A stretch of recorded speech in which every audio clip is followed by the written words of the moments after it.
This ABC 15 flash briefing is sponsored by Sanderson Ford. Straight up. Hello, I'm Faye Fredericks with your top stories from ABC 15 Arizona. New numbers today show vaccinations are not picking up, but stalling in our state. ABC 15 looking at herd immunity and if Arizona will reach it. Herd immunity means when enough of our state is protected from COVID-19, whether from antibodies from being infected or from vaccinations.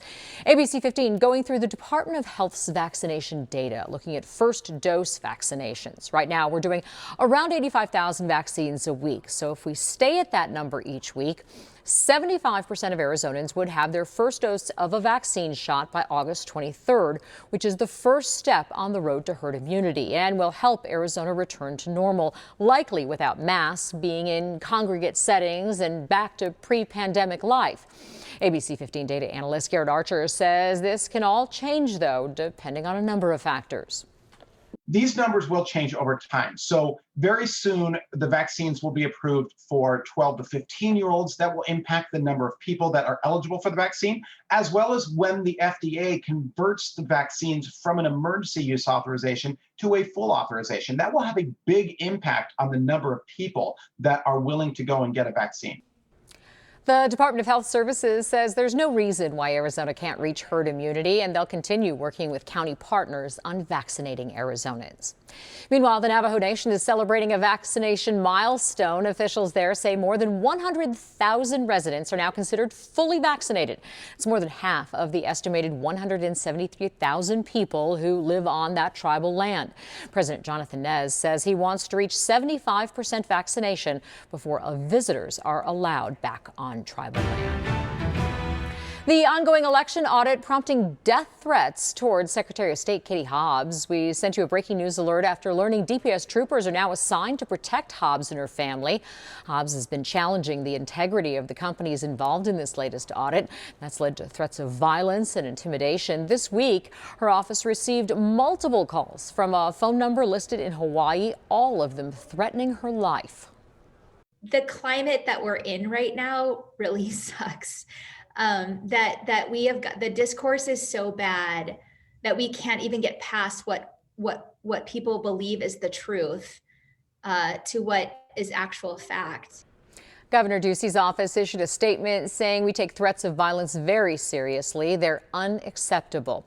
A number of Democrats have condemned the threats. No other Republican lawmakers so far have commented publicly about them.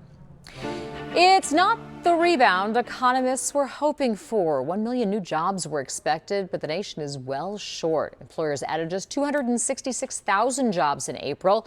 Many expected more than 1 million to be added.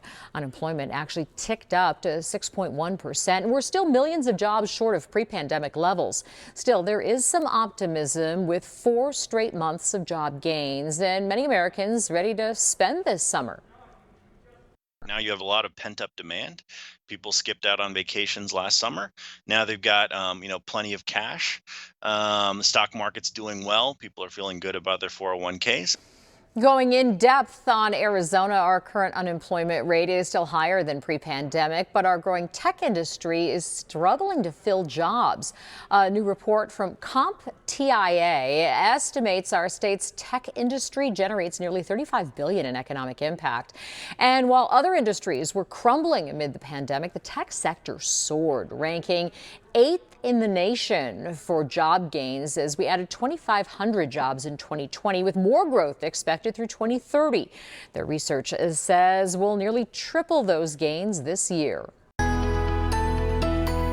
I'm Chief Meteorologist Amber Sellens with a look at your forecast and a warm Mother's Day weekend here in the Valley. Temperatures peaking in the mid-90s both afternoons here in Phoenix. Plenty of sunshine. Sunday's probably going to be a degree hotter at about 95 in the afternoon. And outdoor things like the air quality and the UV index, those are going to be factors as well. So as far as air quality goes, it'll be in the moderate range. No huge concern there. The UV index will be very high, though, about 15 minutes in the middle of the day.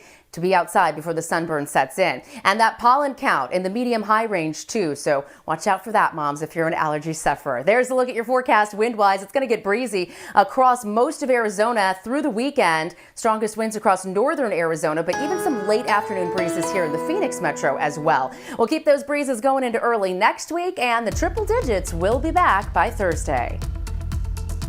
For the latest headlines, weather, and traffic, head to abc15.com or download the free ABC15 mobile app.